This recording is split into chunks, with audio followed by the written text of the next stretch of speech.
Hello friends, এটা একটা Redmi 12 5G model. তো এর আগের দিন আমি একটা ফটো পোস্ট করেছিলাম যেটার সবগুলো আইসি রিমুভ করেছি। এটার চার্জিং, র্যাম, স্টোরেজ, পাওয়ার, সিপিইউ সবগুলো আইসি রিমুভ করেছি। কারণ হলো সেটটা কোনো একটা দোকানে দিয়েছিল।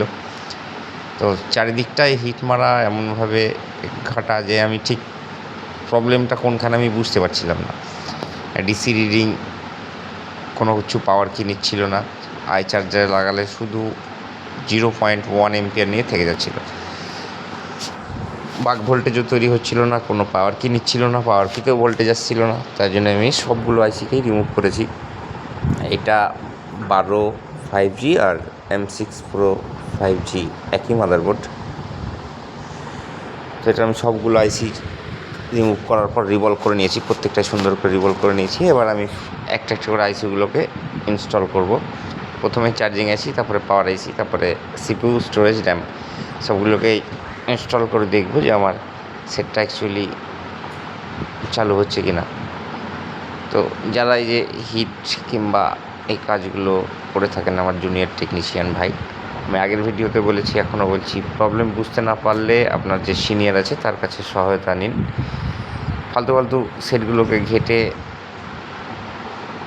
খাটনি বাড়াবেন না, কাস্টমারটারও ক্ষতি করবেন না। এই যে সেটটার পিছনে আপনি ঠিক স্টেজে কাজ করলে এতটা সময় নষ্ট হতো না।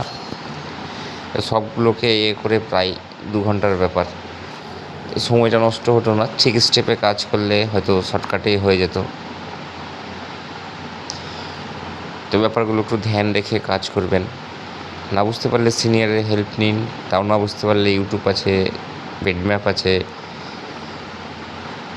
সার্কিট বিট আছে, মক্সি আছে, ফাইন্ডার আছে, অনেক অ্যাপস আছে, সেগুলো থেকে সহায়তা নিন। সহায়তা নিয়ে অনেক কাজ করা যায়। অনেক সময় লেআউট কেটে গেলে অনেক কিছু দিয়ে আমাদেরকেও নিতে হয়। বিটম্যাপ থেকে, ডায়াগ্রাম থেকে, ব্লক ডায়াগ্রাম থেকে, অনেক কিছু থেকে দেখে। তো আমি সবগুলো আইসি একটা একটা করে বসিয়ে নেব। ভিডিওটা একটু ফাস্ট করে দিয়েছি, কারণ নাহলে অনেকটা বড় হয়ে যেত, প্রায় 40 মিনিটের হয়ে যেত। সবগুলো আইসি ফিক্স হয়ে গেলে আমি সেটটাকে চেক করব যে আমার সেটটা কমপ্লিটলি চালু হচ্ছে কি না।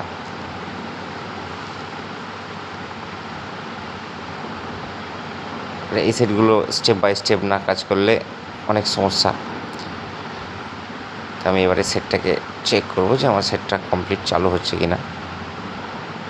সেটটাতে চার্জও কম আছে, যেহেতু বাক ভোল্টেজটা তৈরি হচ্ছিল না। বাক ভোল্টেজটা একবার চেক করে নিই। আমার বাক ভোল্টেজ প্রপার তৈরি হচ্ছে, ব্যাটারিতে চার্জ কম আছে। আমি একটু চার্জে বসিয়ে নিলাম। এবার দেখুন আমার সেটটা চালু হয়ে গেছে। আর সেটটাকে আমাকে কমপ্লিট ফিটিং করে দিতে হবে। ভিডিওটা দেখার জন্য ধন্যবাদ। আর এই সেটগুলো কাজ করলে ক্যামেরা থেকে শুরু করে, সাউন্ড থেকে শুরু করে সব কিছু একবার চেক করে নেবেন। কারণ আমি পুরোটাতেই কাজ করেছি সব আইসিগুলোতে, তাই সবগুলো চেক করে নিয়ে ফিটিং করবেন, নাহলে আবার ডবল খুলতে হবে। মাইক, চার্জিং, ক্যামেরা সব কিছু, টাচ সব কিছু চেক করে নেবেন। তো আমার টাচ হচ্ছে, বাকিগুলো এবার আমি চেক করব। সমস্যা নেই। ভিডিওটা ভালো দেখার জন্যে ধন্যবাদ। সবাই ভালো থাকবেন, সুস্থ থাকবেন।